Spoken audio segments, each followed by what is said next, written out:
Good morning, everyone. My name is Anat Bernstein-Reich. I'm the chairperson of the Israel-India Chamber of Commerce. Welcome to our seminar today to discuss the new budget of India for year 21-22. We are collaborating in this session with the Economic Mission in New Delhi and in Mumbai.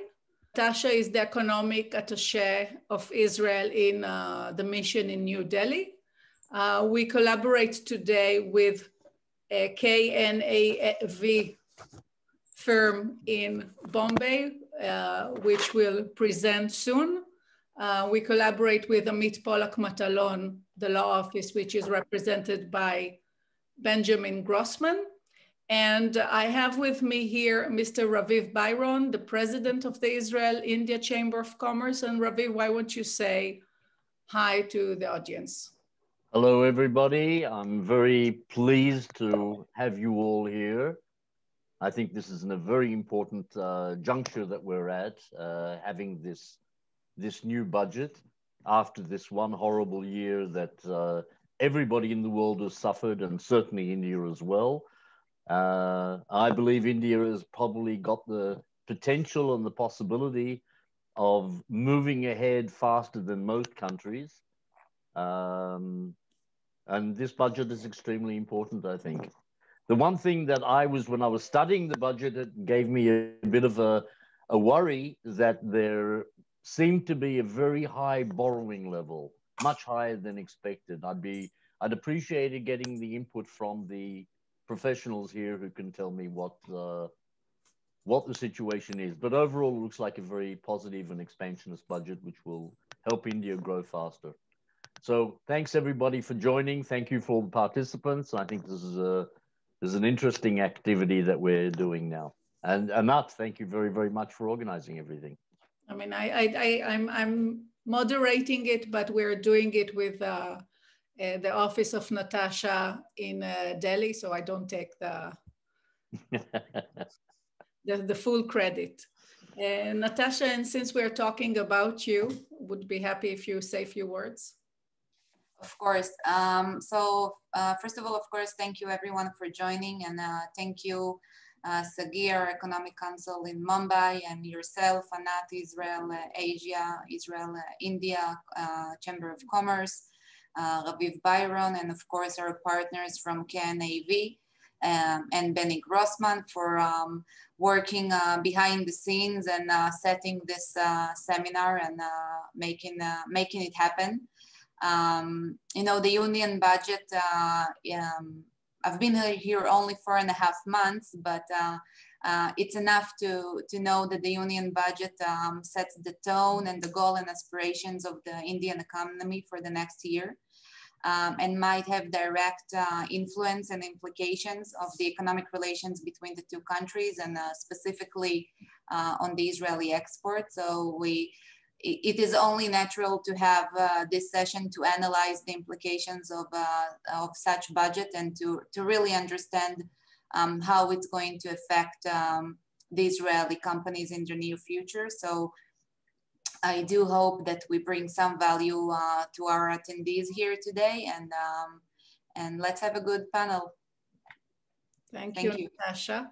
Mentioning to the attendees and the panelists that we have a chat room here, and if you have questions, this seminar will have a Q&A session at the end, so feel free to post your chats. All the panelists have access to this chat, and we will review it from time to time, and any of us will answer the questions. Hope we have the answers, of course. Sagir joined? He joined and disappeared. I think he has some connection issues, yeah. Okay, so we'll get to him later. So I think that we can start with you, Himanshu. But before you share with us your presentation about the budget, We will have a short presentation by Himanshu to put us to speed on what is this budget all about. And then we will move to a panel discussion with our panelists today that I'll present them as we come to the panel. Everybody is asking me about when are we able to travel to India, because now we are learning. So I was notified by Air India that they're planning to resume flights on April 5th. And the embassy, the Indian embassy in Israel advised me yesterday that we can apply for business visa, and we will share with you all the details. Since you register for this seminar, we have your emails. We will share with you this information very soon. So India, here we come. It's closer than ever. Mr. Netanyahu and Mr. Modi had a call last week. And according to their tweets anyway, both countries will recognize each other's green passport, or as you call it in India, the card that says that you had the vaccination. So it's very encouraging that we can meet face-to-face very soon. And while I'm talking, Sagi have joined us. So Sagi, I'll pass the mic to you to say a few words and present yourself. Thank you very much, Anat. Can you hear me? Yes. Great. We'll begin by apologizing. I had a technical issue. I'm here with you guys. Namaste, shalom. My name is Sagi Icher. I'm the Economic Counsel to Mumbai, head of the Economic Trade Mission of Israel here to Mumbai. So I guess Natasha presented our work and what she's doing. So whatever Natasha said that they're doing in Delhi or Northern India, we're doing more or less the same thing, providing the same services in Central India and Mumbai. So by all means, now and after this great event, feel free to contact us, reach out to us. You can have all the contact details. Again, sorry for being late, Anat, and I give you back the mic. Okay, thank you, Sagi. So Himanshu, please see that you can do share screen from your side. Sure. So thank you very much, Anat. Thank you, Edwin, Natasha, Sagi. Let me share my screen first. And if you can also, after you finish your presentation, please present the team of KNAV that is with us today. Right. Yeah. So good morning, everyone. Shalom. Good afternoon to people in India. So today, before we move to a panel discussion, very briefly, I will take you through the key highlights of Indian Union Budget 2021. This year, the budget was very significant because it came in the backdrop of a contracted economy, the first in last 4 decades. People were anticipating, predicting what the budget will offer, how India economy will recover, rebuild after the budget.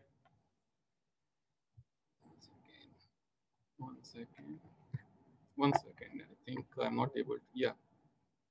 So last 1 year was challenging for everyone, whether it's an individual, organization, or a country. And India was not an exception. The only thing was in India, we had the most stringent lockdown in the world. So for almost few months, other than essential services and activities, the entire economy was on hold.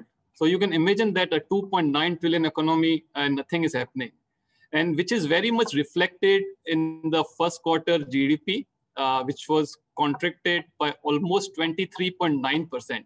No one had ever imagined that it will happen in India.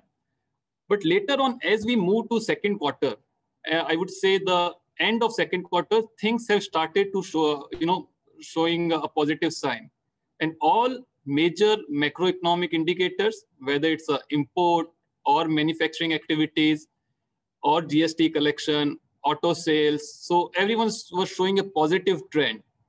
An important thing which I would like to highlight in this slide is that this economic recovery was driven by rural India. While the urban India was still struggling with various measures of lockdown, it was the rural India which took the lead and started taking the Indian economy on a recovery side. And by the end of third quarter, it was very evident that we are on a strong growth trajectory. The economy was started doing well. Recently, the IMF has predicted that India will be the only major country or economy which will register a double-digit growth in 2021. So which will definitely compensate the economic losses which we had in 2020, but that is a good sign. Coming back to the main focus, the union budget. So when the budget was announced, the focus was very clear, which was to reset the economy to the high growth trajectory and with a vision of self-reliant India, or what we call it Atmanirbhar Bharat. With that vision and focus, the budget was rested on these 6 pillars, or we call it pillars of our growth. The first being the health and well-being. Certainly, healthcare was the major beneficiary of the budget. The Indian government has announced almost double spending in healthcare, roughly around 30.2 billion to improve public healthcare system, as well as to run or drive the vaccination program. The second bucket or pillar, which is infrastructure, which also cover your physical and financial capital. And this particular pillar is important for any developing country. So various measures, announcements were made to enhance Indian manufacturing, to strengthen finance sector, and also to develop the physical infrastructure.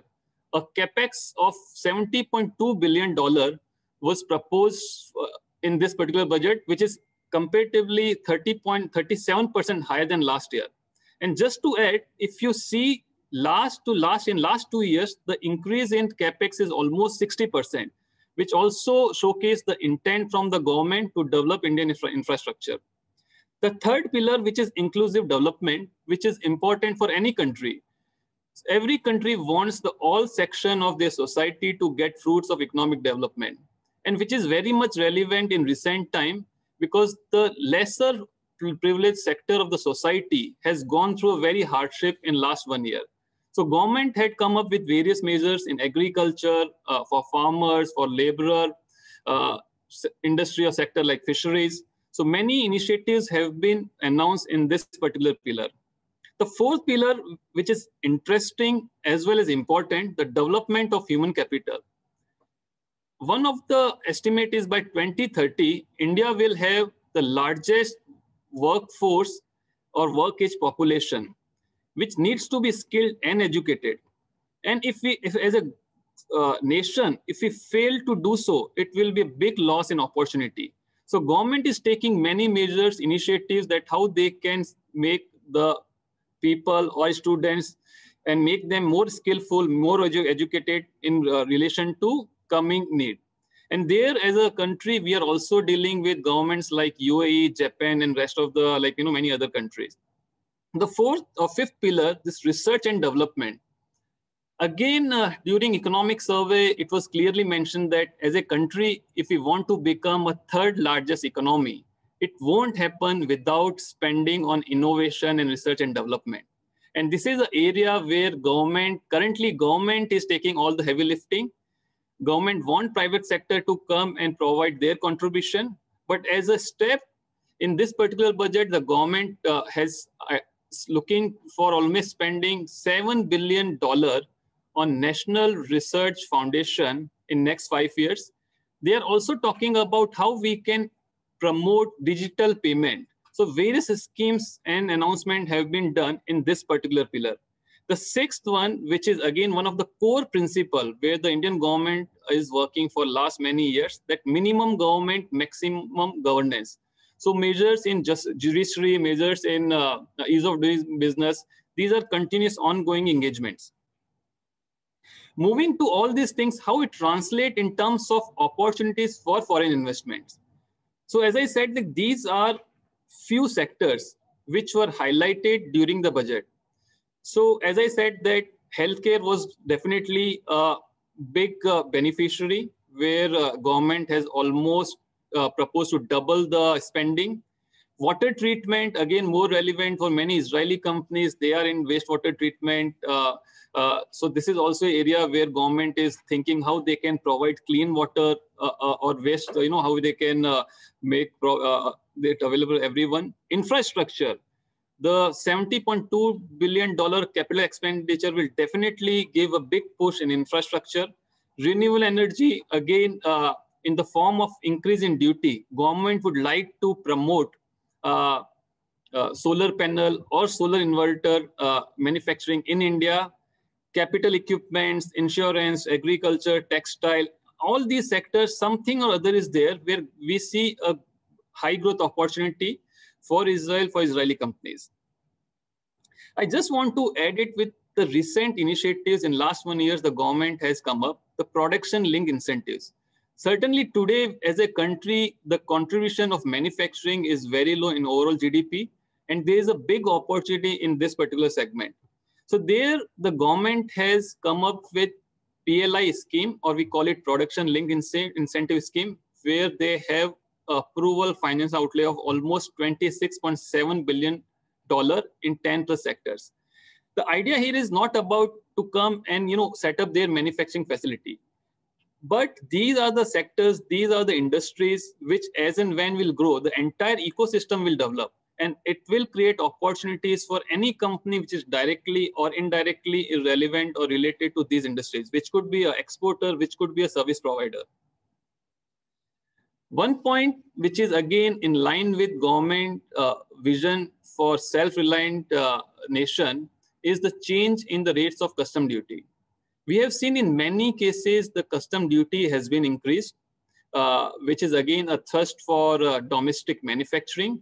So products in electronic and mobile phone, high-speed rail, your capital equipment, solar inverters and all. At the same time, there are few products where the duty has been reduced. Again, relevant for like Israeli companies, because in some cases we have seen Israeli company, they are into the precious stones and also in auto parts. So just to sum up what this budget offered, in very key 5 points, this budget was expansionary. It was focused more on growth rather than fiscal consolidation. So in this particular year, we had almost 9.5% fiscal deficit, and government is not focusing to consolidate this fiscal deficit for at least for next 3-4 years. So this next 3-4 years, the main focus will be growth. Definitely, the strong capex push is required to achieve the economic recovery and to reach that 11% plus GDP growth next year. Many measures have been taken to improve financial structure, how we can channelize fund for infrastructure, also for non-performance assets. Healthcare, as I said, is a key area, key element in this entire budget. And not surprisingly, but there was a stable tax regime for consumer support as well as sustainable growth. So just to conclude, this budget set a foundation to accelerate economic recovery and to achieve sustainable high growth in the midterm. So that's it from my side. I believe we will have a panel discussion and we will discuss more things in detail. Thank you, Himanshu. We will now start a panel discussion about the budget items. And Himanshu, can you please present the team that is with you today? Right. So we have Vaibhav Manek. So Vaibhav is a co-founder at KNAV. When we say KNAV, Vaibhav is a V of KNAV. Vaibhav takes care of heads our business advisory team. Then we have Uday Ved. So Uday Ved has almost more than 3 decades of experience in tax matters. He was earlier also a head of KPMG, Tax India. We have Amitabh. Amitabh heads our indirect tax practice. Again, more than 2 decades of experience. Before joining KNAV, he was also heading Vodafone, leading the indirect tax practice. So that's it from our side. Wonderful. So I'll start with the questions. And again, the attendees to this seminar are welcome to send questions to the panelists. And we'll start with you, Natasha. We all know that India is the 3rd largest trade partner of Israel in Asia, and a very important trade partner. How do you see the bilateral trade between our both countries going forward? And if you can point us to any priority areas where we can engage more actively? You need to unmute, yeah. Sure, thank you, Anat, for the question. And yeah, this is completely true. India is the third largest partner of Israel in Asia. And you know, since the establishment of the formal diplomatic relations in India in 1992, bilateral trade and economic relation progressed rapidly, starting from 200 million in 1992 merchandise trade. We reached close to $4 billion excluding defense in 2020. So India obviously continues to be a focus country for Israeli government's increased trade efforts. As Himanshu mentioned, and bilateral trade was dominated mainly by diamonds and chemicals. But in recent years, we are witnessing an increase in trade in areas such as electronic machinery, high-tech products, communication systems, medical and dental equipment, etc. So briefly speaking, when it comes to trading with India, Israel has its, I would say, more traditional sectors like water and agriculture and chemicals. Nevertheless, Israel being a tech-driven ecosystem, we have seen increase in tech companies exploring India as an economic partner. So these companies would provide solutions in clean tech, health tech, medical devices, fintech, cyber and HLS, smart cities, etc. The union budget, which among its main pillars, like you mentioned, Himanshu, for growth, we can find infrastructure for water, roads, health and agriculture, basically lays the ground for extended opportunities for the Israeli companies in those sectors. I would touch briefly just few examples, but for instance, the Delhi mission is supposed to be launched. So this mission will provide universal water supply in more than 4,000 urban local bodies within India. It would be implemented in the next 5 years. So obviously there is opportunities here for water companies from Israel. Next phase of, I hope I'm pronouncing this right, but Swachh Bharat mission will focus on management of sludge, wastewater and construction and demolition of waste in cities, which is a major issue here. National hydrogen mission will be launched to generate hydrogen from green power sources. So clean tech opportunity here for Israeli companies. 1.7 lakh crore will be invested in transport infrastructure in 2021. Great amounts. Increased connectivity goals such as metro services being announced in 27 cities. Providing 20 lakh farmers to get standalone solar pumps, help another 15 lakh farmers to solarize their own power grids. So obviously we see opportunities across all sectors. 5 major fishing hubs to be developed. Also, you touched it also briefly, Himanshu, in your presentation under fisheries. There is also a proposal to increase FDI limit from 49% to 74%. This also can bring opportunity for the higher participants of the Israeli companies within the local market. I think that, you know, now that the budget has been released, it's our role, the 3 economic missions in India, to work on exploring and translating it into real business opportunities. We're focused on helping Israeli companies in extending their operations within India or setting new ones. And we can do that by, you know, scouting processes, finding relevant business partners, connectivity to relevant governmental entities, and so on and so on. So in my, if to conclude my vision, I think there are multiple opportunities here provided by the latest budget. I think that customs that has been raised are not specifically, I don't see it specifically really hurting Israeli companies. I think it's targeted to different markets, I would say. So of course, it's there are some custom duties that will affect Israeli companies, but I think that the possibilities this budget brings are higher than those custom increase. Thank you, Natasha. We'll get back to you later. And people that would like to get in touch with Natasha, if you can in the chat, put your email so that the Israeli companies know how to approach you directly. The connection to you and to Sagi is very important, and to Shai also is very important to all of us.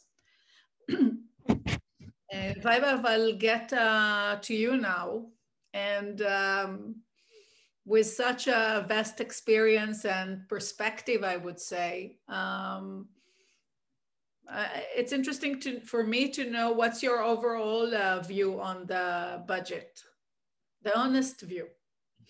Absolutely. Thank you, Anat. And at the outset, let me welcome all our delegates from Israel. Good morning to you. And for those joining us from India, very good afternoon. Good to meet you, Natasha, again, and everybody on the panel.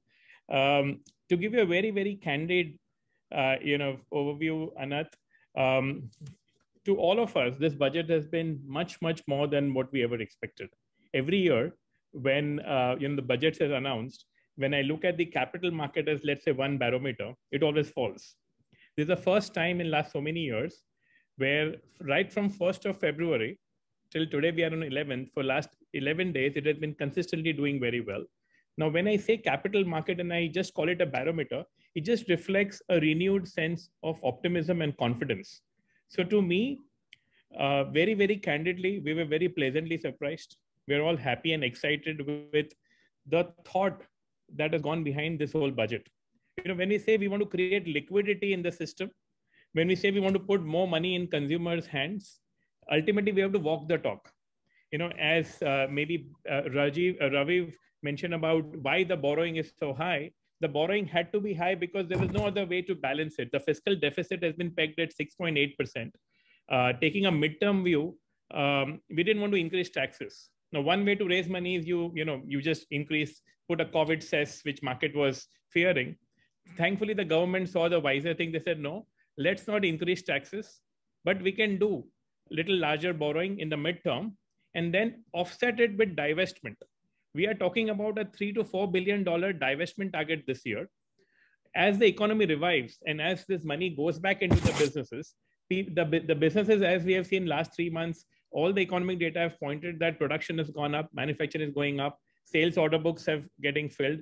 The infrastructure thrust of this budget itself is reflecting in how the larger infrastructure companies that we have, and we have some of them with Israeli participation and Israeli investments, they have already seen a much higher offtake in the last 3 months. What that clearly means is that this confidence is not understated or it is not placed well. There is a very clear sense that we are reviving. We're reviving fast enough. In fact, this March quarter, so the Jan-Feb-March 2021 quarter, we are expecting most of the businesses to come back to its pre-COVID levels, if not all. Most industries have demonstrated that by consistently, whilst they've placed their demands before the government has heard them.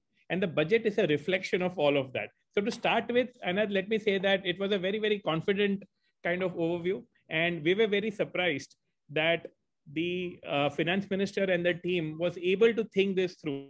They are talking about a growth rate of 11%. The economy is going to 11.5% is the projected growth rate. That's from earlier 6.5 my next question to you. Do you believe that it's doable? Well, essentially, the economists and our finance ministry and the decision makers have thought this through.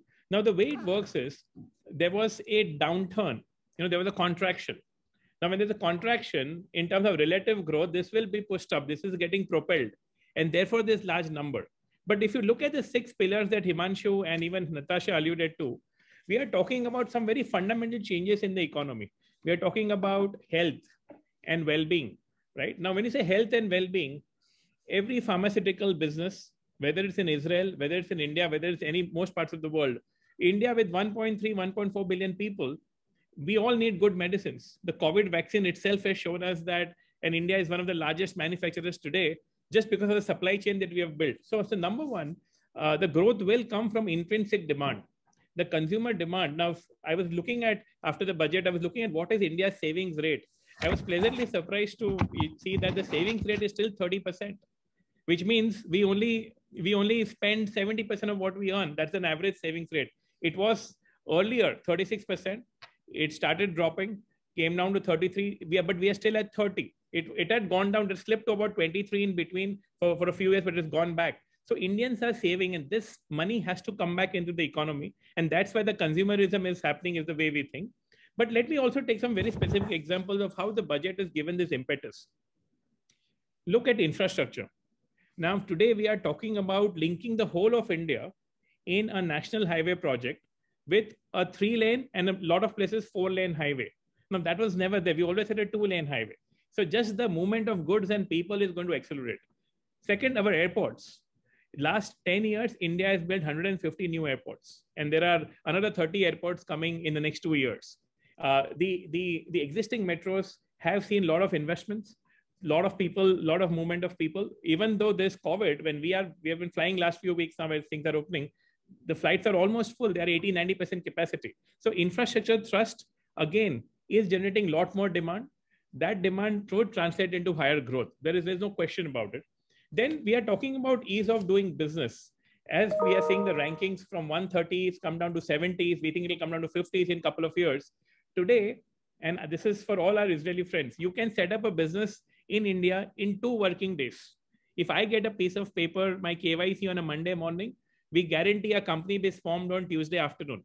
That's the ease of business that we have reached to, and it'll go further to the same day. We are talking about a one nation, one tax digital economy. Using technology, I think our government has done a wonderful job. And again, when administration is easier, when we use technology to good effect, I think a lot of these things starts making sense. Why are we talking about a higher rate? In fact, when I look at Israel-India partnership, I personally see tremendous opportunities therefore between the two countries. As Natasha rightly said, that previously were diamonds and precious stones and pearls and chemicals, electric and electronic equipment. We have data of $360 million trade just last year. We have machinery, high-end machinery, nuclear boilers, reactors, aluminum, tools, and now we are talking about some increased defense cooperation. In fact, as you are aware, the FDI limits in defense has gone up from 49 to 74. That augurs very well. Insurance. This budget, insurance 49 has become 74%, which means any Israeli business in these sectors can virtually control their enterprise here. They don't need too much of local partnership. And 2 more points. Water. We have this Jal Jeevan mission. Jal is the Indian name, Hindi word for water. We are talking about a big outlay by the government, a $5.5 billion outlay for the next 3 years under the Jal Jeevan mission. Now here we feel that Israeli companies having the technology can actually help in desalinization, water conservation. And I'm told there are almost 7 or 8 businesses that are already here from Israel. And we think that a lot more players can come because India needs this technology. And finally, I'll pause after this. Agri-tech. Now there is a big impetus in this budget, Anat, on agri and inclusive development. India is still almost 60% is agrarian economy or agri-tech and agri-led economy. And I think again here, the farmers, the government's goal is to put a lot more, liquidity into the system and lot more cash in their hands. I will not comment on the farm bill at this point, but we see that there is a lot of merit in what the government is trying to do. But clearly, there are areas where Israel corporation and Israeli businesses can take advantage of. One is farms productivity, the farm productivity. Farmers need a lot more tools, better quality of equipment, more optimized use of water and water-related efficiencies. And I think the government's objective in this initiative of increasing farmers' income, we see that a lot of Israeli companies can play this role. So there are a few more sectors, but I'll just pause at this. We see a very striking budget. We see a lot of opportunities for India-Israel partnership, Israeli companies coming in. And with ease of doing business, we can facilitate that trade a lot more.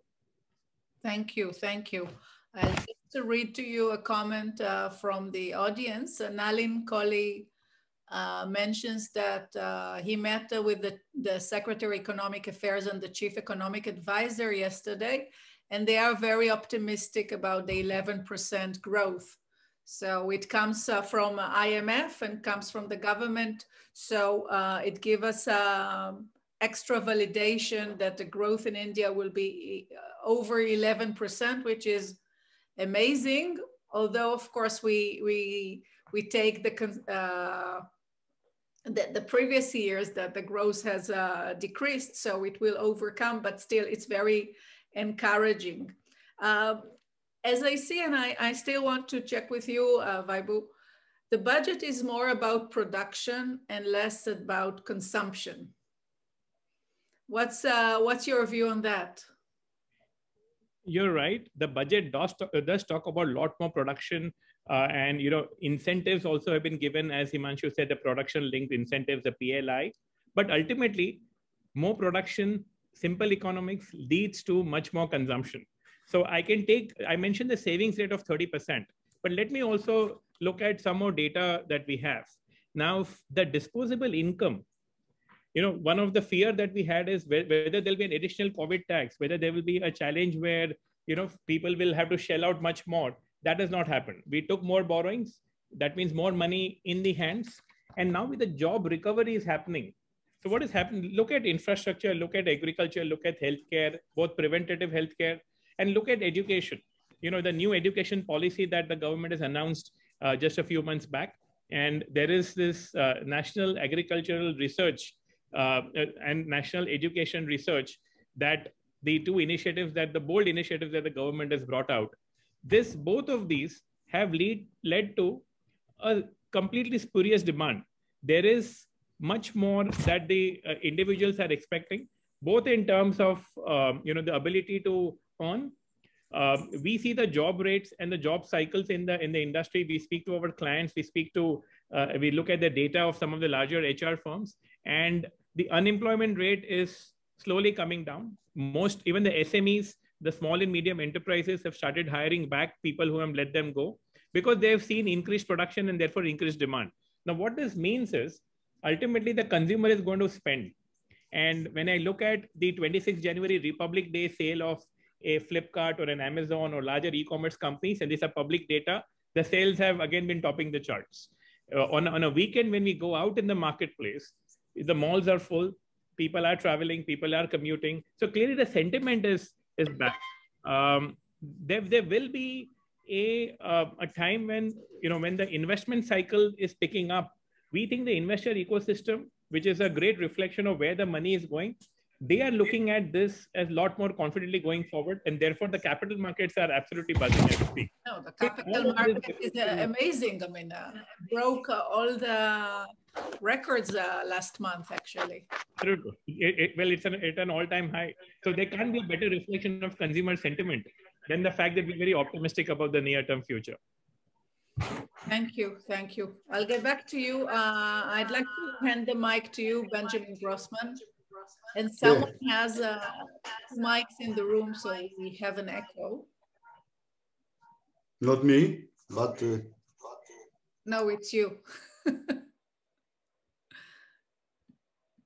Now we can't hear you. And Benjamin, I wanted to ask you a question, but you are on both your computers, you are on mute. Yeah, because one of them is going to be... Okay, was that one? Now you're good. Internet. Don't move. You're good. Okay. Benny. I'm not moving. You work a lot with Israeli companies from the legal perspective and taking Israeli investment to India and vice versa. Can you share with us a few of the challenges, and then I'll hand to KNAV to answer whether the new budget is going to assist us. We all speak about ease of doing business, but still, both you and me enjoy that it's not that easy to work in India. That's why we are here. So if you can elaborate a bit about the challenges that still Indian investors has when they go out of India and vice versa, Israelis going to India. Okay, I start with the from Israeli perspective inbound, from the Indian perspective outbound. For Indian company to invest in the regular way, I would say, in Israeli companies, it's slightly difficult because the rules are different. I'll give you just one example. We are presenting one big Indian company in the investment in Israel, and they were not allowed, for example, to hold preferred shares because the preferred shares has some part of the debt. And SEBI does not allow investment in external debt unless you're going some specific approvals. So we have to sort it out some way. There is a limitation about the money that such companies can invest out of India. Also, I'm talking about individuals. There were some cases when transactions that already have been signed have been canceled because the individuals could not transfer the money. Now there's a limitation. I think it's $250,000 a year per person. And we have to do some adaptations because the way that the Indian companies reports are slightly different from what we are doing here. We have to come with both parties, the investors and the target companies, has to come with some flexibility to address the difficulties of the other side. For example, timelines is something totally different between the two parties, totally. So that's, and on the other hand, for Indian companies from the Israeli, for example, a tax perception, it's very easy.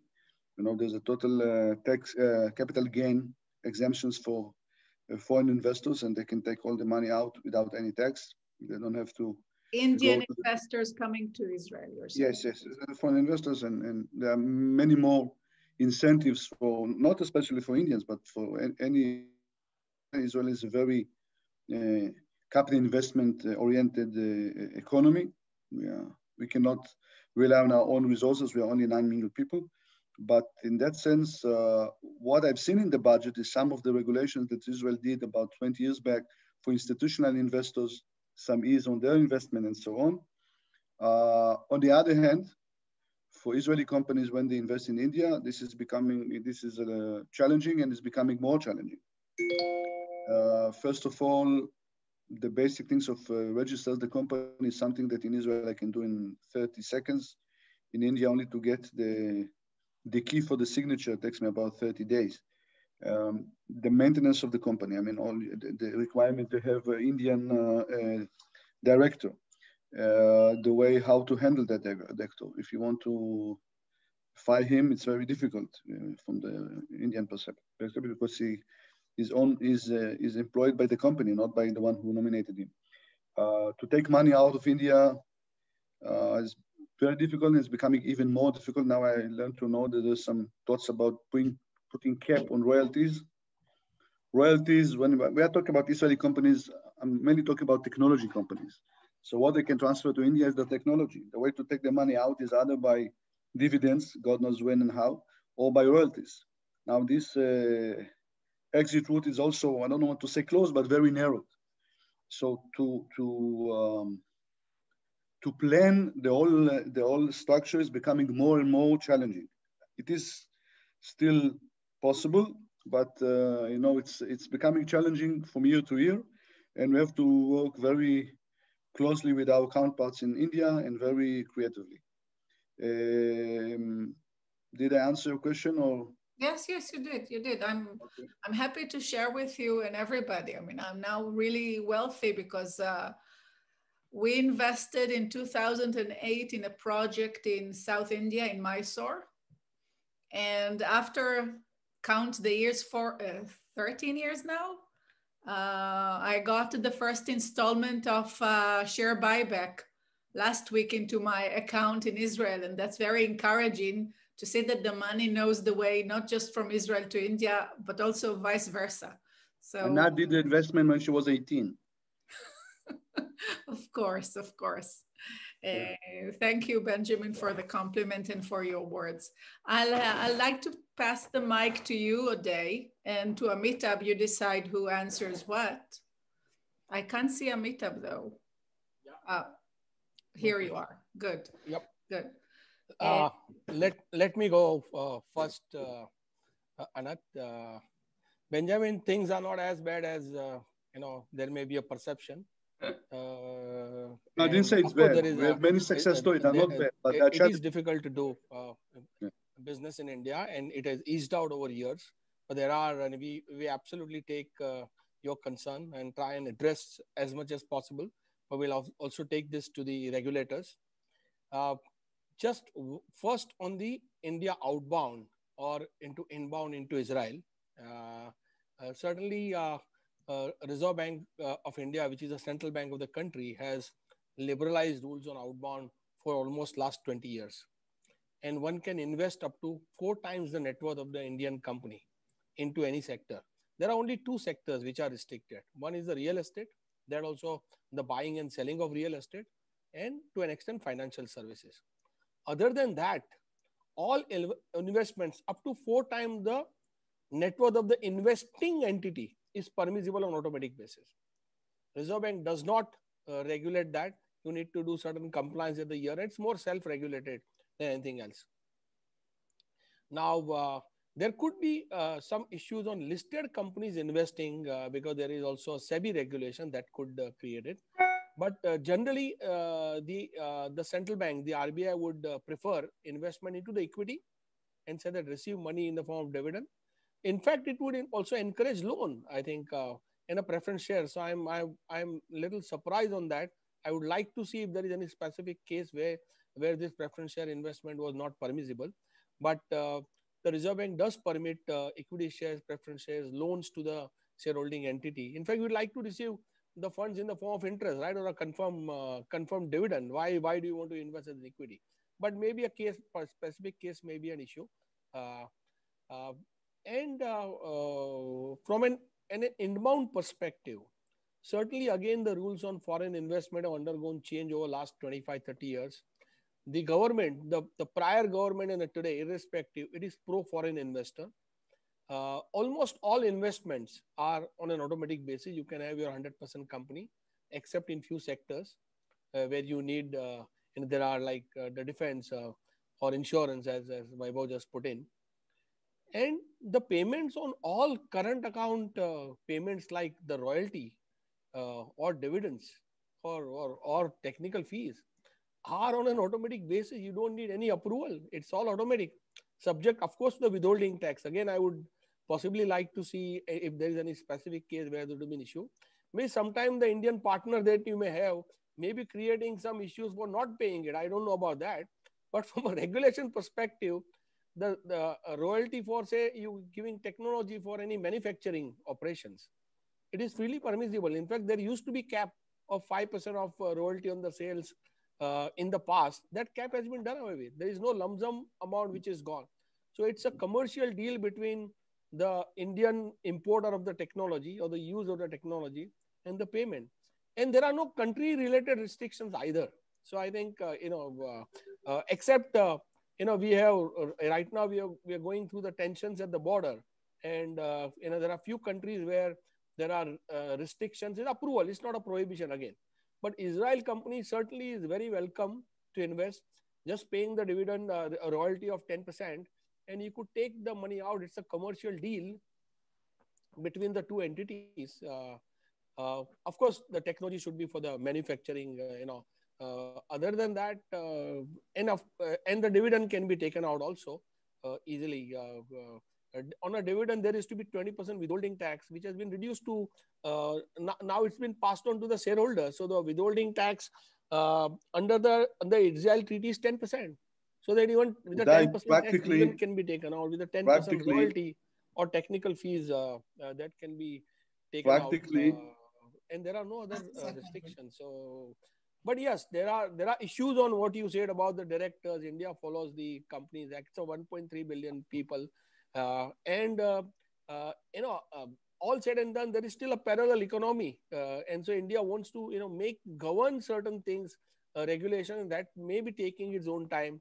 It has eased out over years, but I see your point in terms of doing business index came from 144 in 2014-15 to almost close to 60. But there are parts and parcels where there are issues, and I think I would say only end up by saying dealing with the right people and people who know their business, would be important rather than sometimes the Indian partners may be miscommunicating. I'm not doubting anybody's intention here, but exchange control, in the height of the exchange control issue, India has never ever defaulted on the foreign exchange obligation. I can tell you that in the height. It used to be foreign exchange regulation. Now it is foreign exchange. We have a problem what to do with the foreign exchange. We have almost $500 billion. So I'm surprised why there would be a restriction on paying it. But happy to look into any specific case, Benjamin. I appreciate your concern and will try and address it as much as possible. I'm not concerned. Just a sec, gentlemen, just a sec. We have in our audience both Israelis and Indians that I see in the audience are Indians that work with Israelis or Israeli companies. So by now you know that we Israelis are very direct. We don't have a subtext, and we will tell you straight to the face what we think and want. And I'm happy that you're taking it this way. Odey and Amitabh, I have a few questions for you that I prepared in advance, and I'll appreciate your reply.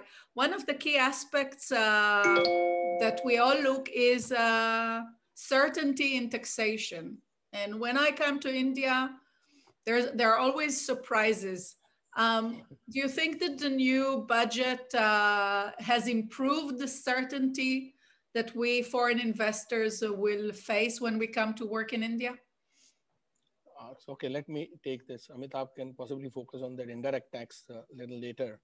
But there are two aspects to the taxation. One is the broad policy, and second is the implementation of the policy.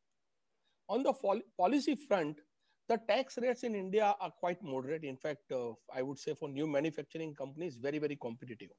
And there is a path, not only in this budget, but it started with 2015, when at that point of time, the late finance minister, who's no more, Mr. Jaitley, he had given a path to reduce the corporate tax rate from 30 to 25%. And that happened actually in 2019, over a 4-year period. In fact, a year and a half back, the rates have been further rationalized to 22% corporate tax rate for all companies and 15% tax for new manufacturing companies, which is one of the most competitive rates in the world. Okay. And that is one reason also when Vaibhav said about the fiscal deficit, because last year was a washout year. This year, companies will possibly make profits. So that 15% rate will possibly apply to new manufacturing companies. I think the path has been good. This budget further rationalizes that. In fact, no new taxes is a good news. People were fearing there will be a COVID cess, or this 15% will go back to 25% for a year or two. Nothing of that has happened. So it's a path which has been given. And the way that fiscal deficit is budgeted at 6.8% and 4.5% in FY26, that's the budget. In fact, government always wanted to put between 3 and 4%. It means I would see over next 2-3 years, I don't see the taxes really going up. Because that's one part where Vaibhav answered on the borrowing versus taxation. So there is certainly a path which has been given. When it comes to implementation, the tax administration was an issue. Again, it is getting far better. There's a faceless scheme. It means, you don't need to, there was corruption happening at that point of time. Okay. I'm not saying it is gone today. But a faceless scheme means that you do not know who is assessing your tax audit, your scrutiny. Faceless scheme for assessments, for appeals, everything has been done. There is certainly a certainty mechanism in this budget introduced for foreign investors to go for advanced ruling from a board which will be specified. Even for smaller companies, there is a dispute resolution scheme which has been introduced. Currently, we have a litigation settlement scheme going on. So India, of course, knows there is a huge amount of litigation backlog. It's trying to cover it up. And going forward, I would have possibly wanted a little bit more on the direct tax resolution. Started with a small company. I think finance minister should have possibly gone more aggressive. But it certainly is a path.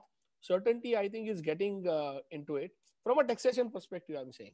Okay, GST is another law which has got rationalized, and I would leave Amitabh to possibly answer on that. But yes, there are too many regulations which have happened, and that also has created its own issues. In government is in a hurry. I can tell you that to possibly the grow from and making economy as transparent as possible. So certainty, transparency, all those are measures which are happening. And the tax policy, even the implementation, tax administration is eased out, I would say. The tax scrutiny is 0.23% for individuals. Practically very few people out of 1,000, maybe 2 people get scrutinized. Large corporates may be getting scrutinized. So, and depending on that, administration also has eased out and is on the right path, I would believe.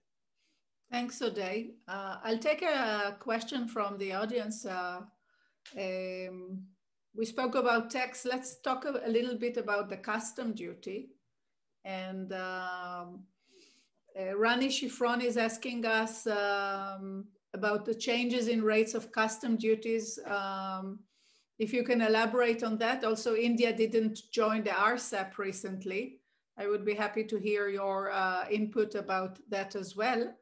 And then later I have, there are more questions from the audience, but I'll bring them later. Amitabh, if you'd like to comment on that. You are on mute. So from an RCEP perspective, the perspective of India not joining the RCEP was, one is India has a free trade agreement with ASEAN. It has it with Singapore, and it has it with Japan. So it has got individual free trade agreement with some of the countries. So out of the 10 countries which is there in RCEP, India felt that it is more protectionist, and India will be impacted from a perspective if the goods are imported into India at a lower custom duty, and it would also impact the Make in India scheme. So India wants to make India the manufacturing hub, and the lower custom duty would have impacted India from a perspective of making it a manufacturing hub. But what is good is that India has been notified to be an observer, and they would continue to attend all the meetings of RCEP, and India is allowed to join as and when it wants to join RCEP. So I think that's a positive side of the other countries recognizing the effort of India, because India was always a party to all the negotiations. But I think the Make in India scheme and making India the manufacturing hub was the primary reason of India not joining RCEP. But are you going to increase the customs in order to be self-reliant and reduce the export, the import, I mean? So if we look at during pandemic time in May 2020, Government of India announced a movement and a series of initiatives to become a self-reliant nation. So apart from announcing the financial package, the Government of India also announced a non-financial comprehensive announcements based on 5 pillars, economy, infrastructure, systems, demography, and demand. And it also announced a policy reforms for specific sectors like coal, mineral, defense production, airport, atomic energy. The focus has been on Make in India and to make India the manufacturing hub. If you see last year, the custom duty tariff changes were nearly in 1,500 items. And this year, the count seems to be around 1,000 items. And the hike is primarily in case of electronic, mechanical, and electrical items. At one estimate, it is stated that whatever the import value is going to get impacted, 60% of the impact is on electronic, mechanical, and electrical items. And largely within that, it is mobile phone parts. And the next huge item of categories which are going to be impacted is the plastic and rubber. From a categorization perspective, capital goods and industrial supplies, both constituting nearly 90%, are going to get impacted.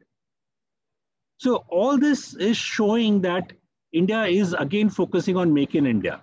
From an import perspective, if we see from a country perspective, almost 30% of the import value from China is going to get impacted, while the items on which the duty hike is being proposed. The next 5 regions are ASEAN, European, South Korea, United States, and Japan. So from an Israel perspective, and as Natasha was also stating, that exports from Israel possibly may not be the usually impacted items. From one more perspective I would like to share on this is that in customs, Government of India has proposed a sunset clause on all the exemptions which have been granted. So all conditional exemptions will have a shelf life of 2 years. So all the exemptions which stand are in force on 1st February 2021, they will all expire on 31st March 2023. And all the new conditional exemptions, if they are going to come in, they will have a shelf life of 2 years. Can you explain that to us? I don't understand. Can you elaborate what are those exemptions that you're talking about? So one is Government of India, whenever it announces custom duty exemptions, one is it straight away says that, let's say import of X item is exempted. That is one. Second, it could say that an X item, if you're using for R&D, or you're using in a particular manufacturing process, or you're using for a particular industry, or it could be said that if you are also going to export for next few years, if you import, you do a value addition of 50% and export for next X number of years, then these are all conditional exemptions. You satisfy certain specified conditions, then you get the exemption. These conditional exceptions are going to have a shelf life of 2 years now. So unless after completion of those 2 years, if government doesn't relook at that, they will automatically expire. So what it is saying is that government is going to look at all the conditional exemptions. If it is saying that we want to consider on export of particular items, after 2 years, if government feels now we don't want to consider on or focus on those items or those industries, then possibly those exemptions will die out automatically. So the sunset is currently not there. Once the exemption granted, unless it is withdrawn, it remains. So that's the new thing. And what they're saying is from 1st October 2021, they are going to look at all the conditional exemptions which are in force and rehaul the entire exemption regime within the customs. Okay. There are a few incentive schemes introduced in the budget relating to production. And if you or Amitabh or Ade can elaborate on that. First, what schemes are relevant to us, Israeli investors coming to India, and what is the real benefit that we can get from those incentive schemes? I'll take that question, Anat. So one is, as such, the production-linked incentive scheme is not an announcement of the budget. It was announced prior to the budget. There are specific 10 sectors which government is focusing. These are automobiles. Second is electronic and technology products. Third is pharmaceutical, drugs and medical devices. Fourth is advanced chemical cell battery. Next is telecom and networking products, food products, textiles, air conditioners and LED lights, steel, and solar PV modules. Now, what government is saying is that within the specified sectors, even the items are specified. So if you say pharmaceuticals and drugs, is the entire spectrum of pharmaceutical and drugs is going to be having this benefit? The answer is no. The drugs or the APIs has been specified therein. Even the medical devices has been specified. Now for specified products within the specified sectors, it is going to be a cash incentive. So if you achieve a targeted turnover, then for the 5 years, an X percentage, which can range from 2 to 6% of your turnover, you will be given cash back for a period of 5 years. So the incentive is in the form of cash. It's incentive for export or incentive for production? It is based on the volume of sales. Okay, that doesn't matter if it's domestic or export. It doesn't matter whether it is domestic or export. Okay. And in fact, automobiles and electronics, only these two sectors put together is contributing nearly 50% of the incentives. So government has also put a benchmark on how much incentive they will give for each sector. So nearly in Indian rupees, it is 2 trillion of Indian rupees, and 50% of it is only for two sectors, automobiles, electronics, mobile and technology products. So how can Israeli companies benefit? One is to obviously to come to India and manufacture these specified products, or they, I see from the discussion that Israel would have interest in electronic and technology products, medical devices, telecom networking products. So even those can be manufactured by them.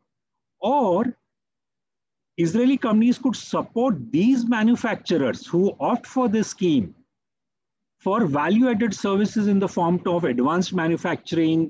Benjamin spoke about transferring technology into India, the inventions, the innovations, the new manufacturing technologies, robotics, or the ability to reduce the cost of manufacturing itself.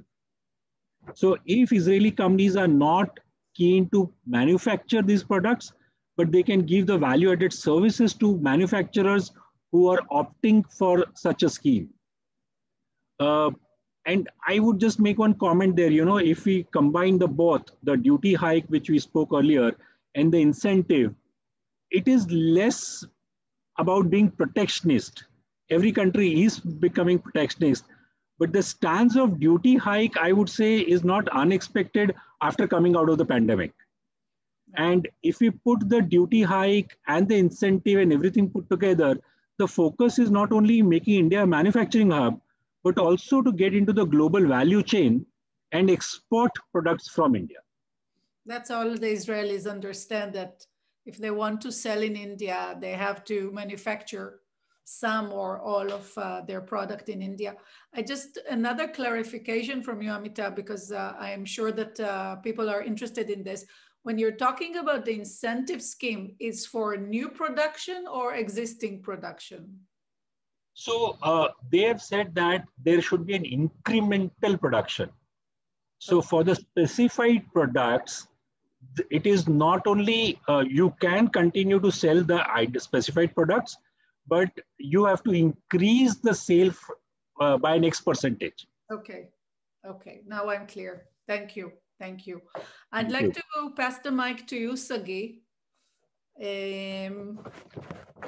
For those who joined recently to our seminar, Sagi is the economic attaché of Israel in Mumbai. Let's talk about the startup ecosystem, because we Israelis call ourselves the startup nation. And as I see, India is aiming to be the capital of the startups. What's your opinion about the Indian ecosystem in that space, and how we can collaborate the two ecosystems, the Israeli and the Indians? Thank you, Anat. I guess when we think of startups, when one refers to startups, we think usually about a young company, and they need a few things. They need for capital, which means looking for investors. They need revenues, which means they're looking for sales, you know, somebody to procure. And lastly, they need partnerships.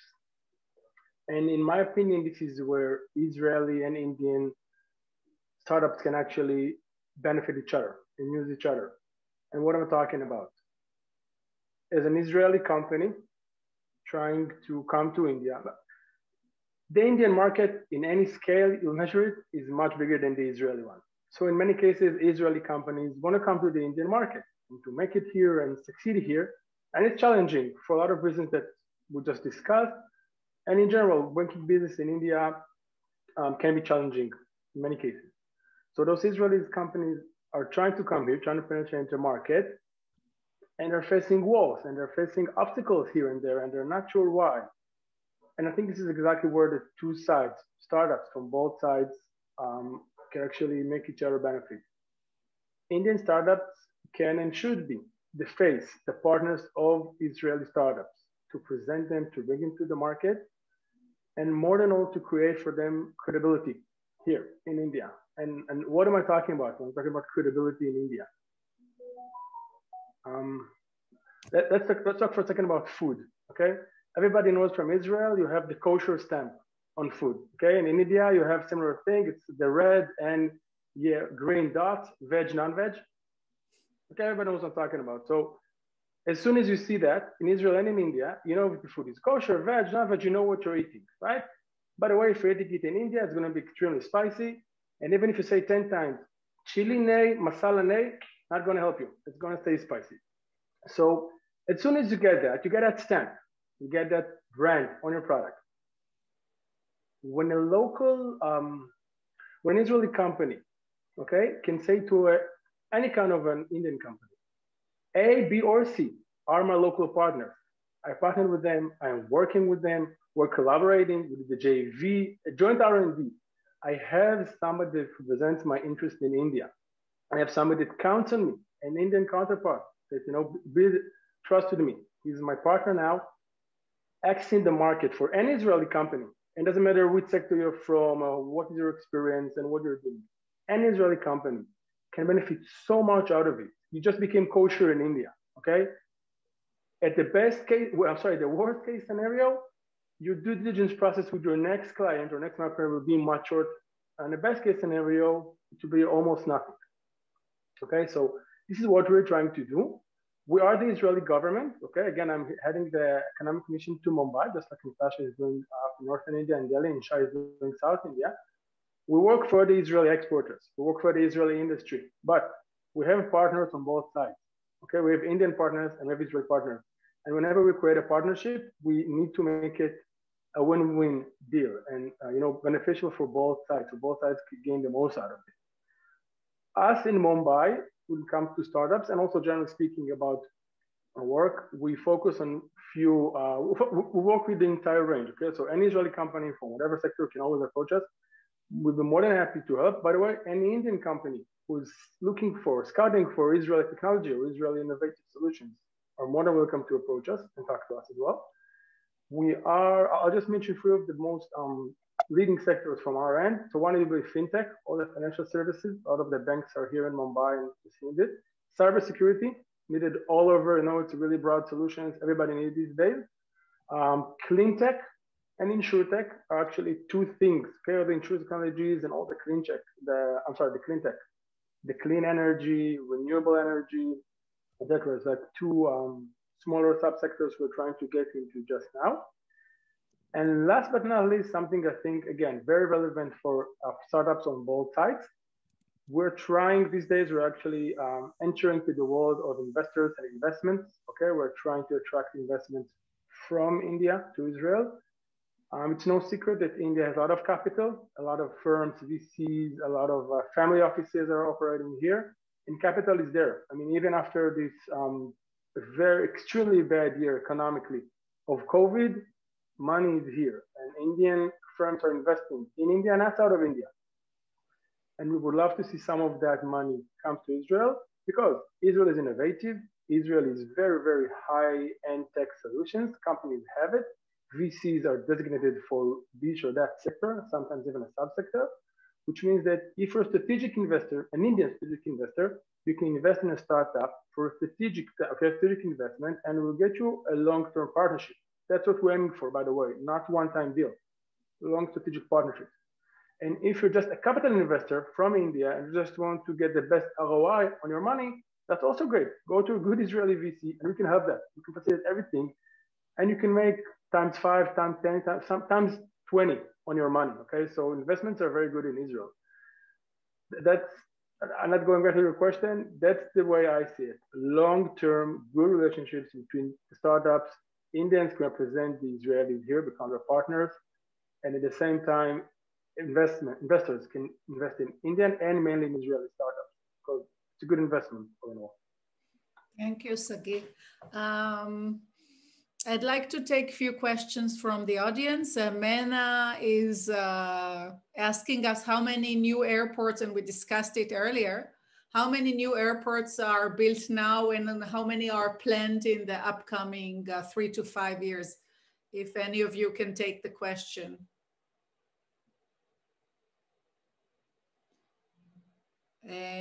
Oday, would you like to? I think that Oday, please put your I will take that question. Or Vibhu, okay. Yeah. So in the last 10 years, the Ministry of Civil Aviation has been very focused on new airport development and new airport creation. So just if I look at the last 10 years and the new construction, we have already crossed about 150. We expect in the next 2 years, 30 new airports, and we are talking about greenfield airports here, not renovation. So 30 new greenfield airports are being planned. We have a scheme called the Udaan Scheme. Udaan is an acronym for Uday Desh Ka Aam Nagrik, that the common man in the country should fly, where they are going to the regional centers, the smaller towns, and they have a cap of a $40 airfare or Indian rupees 2,500 from a metro to a small town. So in that scheme, we are talking about another about 70 odd airports in the next 5 years. While these are published data, the government obviously, there's a public-private partnership that happens. So the construction happens with private players. The speed of construction sometimes gets delayed because of bottlenecks in larger cities. But all the smaller towns that I'm talking, they're all either on or before time. So I think that's good news. Anybody is in the audience is into aviation equipment, into aviation supplies, into the ecosystem around not just the airports, but even aviation. Indian ecosystem in aviation is set for a boom.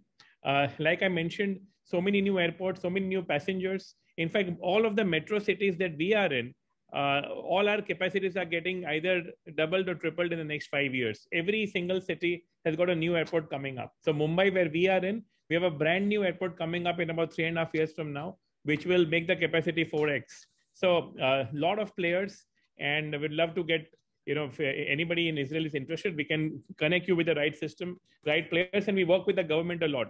So happy to even bring that on the table. And I also wanted to mention the ecosystem, the surrounding services. So, whether it is the food services, whether it is the hosieries, everything that goes along with the ecosystem. There's a lot of employment there. A lot of people who are, food and catering, etc., works very well. Some of our aviation clients and airlines, for that matter, would love to engage into newer partners. So happy to kind of help anyone who's interested. Thank you, Vaibhav. Before I hand the mic to all the panelists to say closing remarks, I need to do some promotion for our chamber, of course. So whomever is not member in our Israel-Asia Chamber of Commerce, I welcome you to join us. We are the umbrella organization of 15 countries in Asia. Of course, India for me is the most important, but we also cover China, Singapore, and so on. So please, you have the email of the chamber that sent you the invitation. Send us an email and we will send you invitation to join our chamber. Next week on Tuesday, we have a session on Sri Lanka with BOI, the Board of Investment of Sri Lanka, and ambassadors will join us as well. And those companies that also would like to check on Sri Lanka, I invite you to join us. It will be next Tuesday.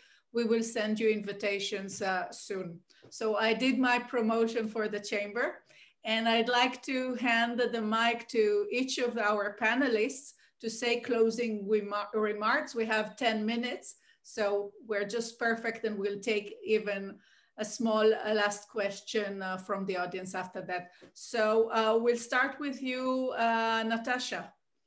Thank you, Anat. I think I have no major things to add besides the fact that I'm really happy to see a nice amount of attendees here. And I truly hope that with the efforts of KNAV and Anat and Israel-Asia Chamber of Commerce and Benny and Sagi, we managed to give you some added value on how this latest budget will affect the Israeli export or business operations in India.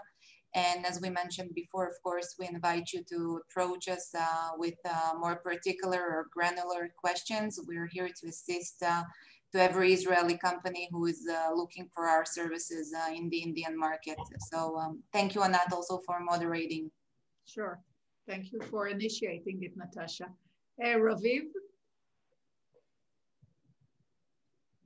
Yes, Anat, thank you. As I said earlier, I'm very strongly involved with India. I've been following the Indian economy for the last 30 years. I've been active in India. I have my own activity, my business activity in India, in Mumbai.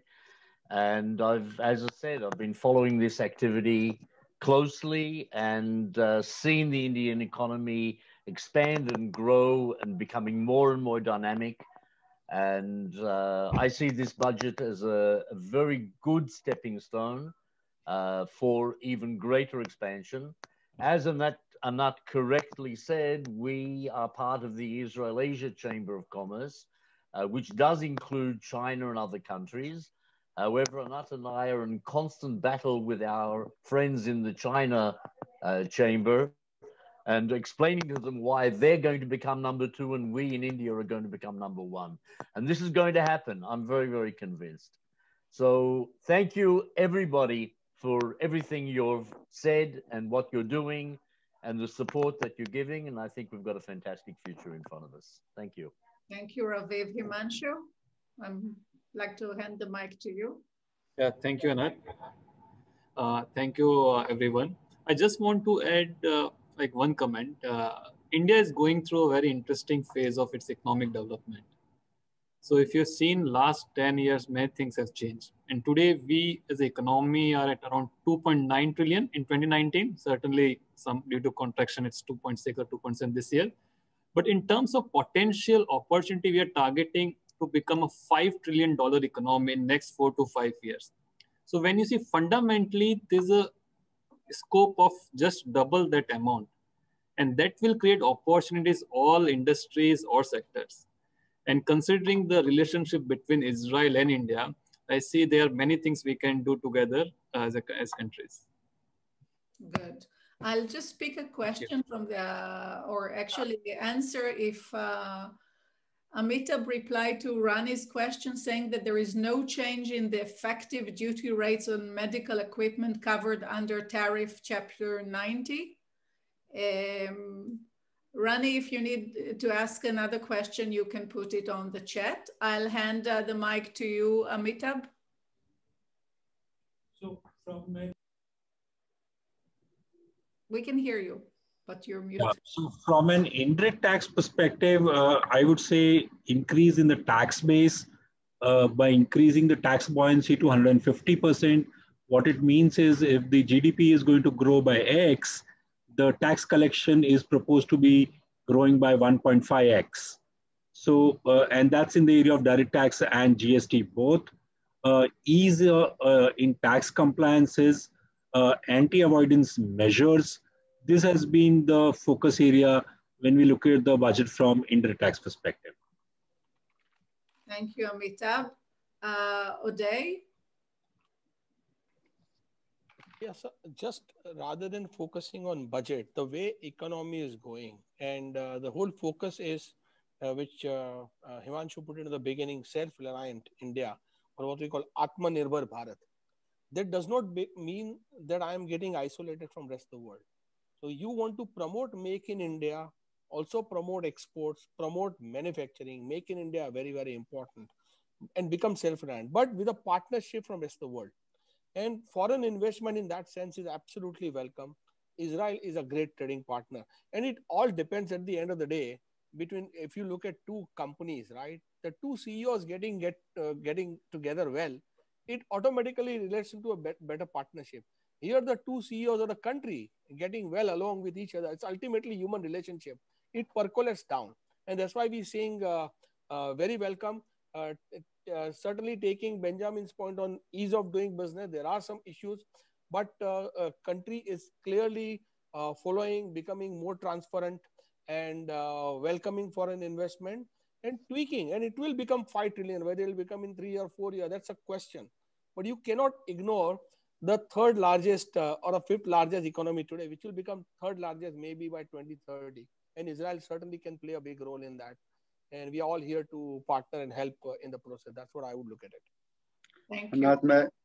Yes, you may and you should. Okay, thanks. First of all, I must correct, Uday, I'm in the Indian-Israeli business for the last 20 years. So I'm maybe only second to Anat, the most fan of India and Israel. Don't misunderstand me. But you know, I love my kids very much. I still understand some difficulties I have with them. Maybe because I love them, okay? So I think that the budget and the reforms in the budget are a great opportunity for Israeli companies, because actually what you are seeking there is in those sectors which have been enhanced is technology in Israel. I think I'm putting aside maybe the full numbers, but technology-wise, Israel is the most prominent partner to India and vice versa. So in that sense, I'm sure that we'll overcome the issues, and there are some issues. We cannot ignore that India jumped. Now I think you are around 60-something place in ease of doing business. You are very close to Israel, by the way. I think next year maybe you'll overcome. You'll be easier than Israel. We're not talking politics here. No, ease of doing business is the World Bank rates. Nothing politics about it.